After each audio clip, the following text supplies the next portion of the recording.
आगे बढ़ते बात करते हैं अखिलेश की। अखिलेश का चक्रव्यूह योगी तोड़ पाएंगे।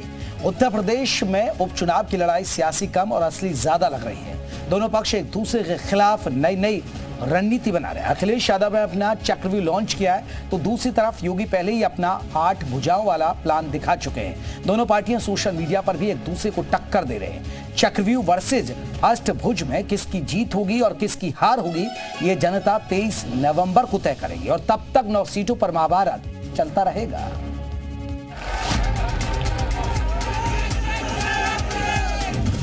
इनकाउंटर वाली सरकार का काउंटडाउन शुरू हो गया है और उसकी शुरुआत उपचुनाव से होगी, इसीलिए घबराए हुए हैं। उपचुनाव के नतीजों को लेकर अखिलेश के कॉन्फिडेंस की वजह समझिए।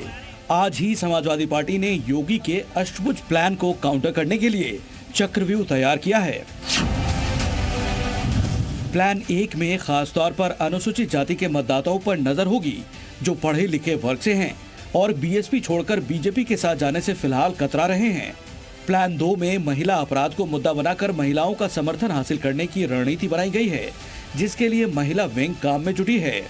प्लान 3 में इंडिया गठबंधन के तमाम बड़े नेता राहुल, प्रियंका, अखिलेश एक साथ एक मंच पर मौजूद होकर ये दिखाएंगे कि उनमें कोई बिखराव नहीं है। इसके साथ ही एनडीए के शक्ति प्रदर्शन की काट के लिए बड़ी रैलियां की जाएंगी। इंडिया गठबंधन ने जो चक्रव्यूह बनाया है उसके बाकी 4 प्लान भी आपको दिखाएंगे। पहले ये देखिए कि अखिलेश ने कांग्रेस के साथ मंच पर मौजूदगी का जो प्लान तैयार किया तो योगी ने कैसे पूर्व सीएम मुलायम सिंह यादव का नाम लेकर हमला कर दिया। समाजवादी पार्टी के वर्तमान नेतृत्व के कृत्यों से भले ही लोगों को कष्ट हो रहा हो, लेकिन नेताजी श्री मुलायम सिंह जी को अवश्य कष्ट हो रहा होगा कि मेरे कैसे सपूत ने समाजवादी पार्टी को कांग्रेस की गिरवी रख करके पूरी पार्टी को ही सत्यानाश करने उतारू हो गया है। उनको भी देख चुके हैं और भारतीय जनता पार्टी के लोगों को भी देख चुके हैं। जनता सबको समझती है और जनता केवल समाजवादी पार्टी के प्रत्याशी को देख रही है। विपक्षी गठबंधन के चक्रव्यूह में बीजेपी के 8 भुजाओं वाले प्लान की एक काट मौजूद है। वोटरों को बूथ तक लाने की प्लानिंग हुई है और हिंदुत्व कार्ड का जवाब देने के लिए पिछड़ा, दलित, अल्पसंख्यकों को साथ लाने की भी तैयारी है।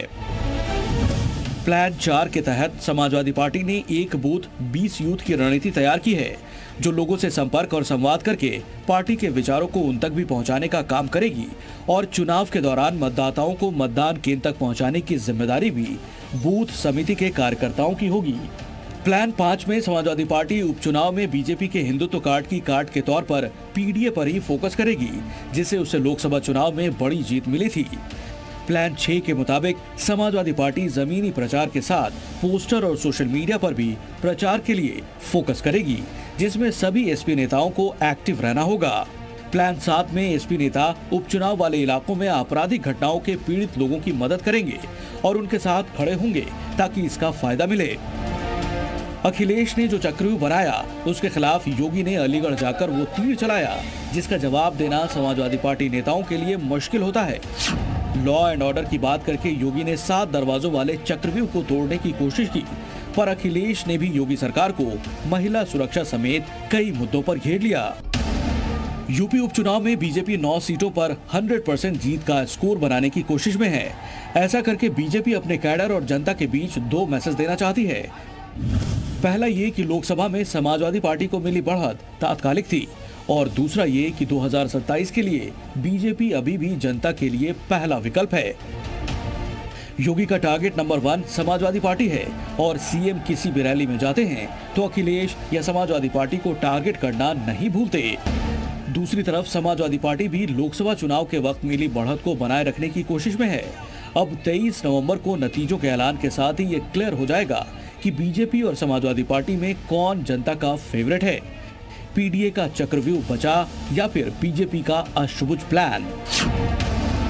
लखनऊ से विशाल रघुवंशी और अलीगढ़ से अभिषेक माथुर के साथ ब्यूरो रिपोर्ट, जी मीडिया।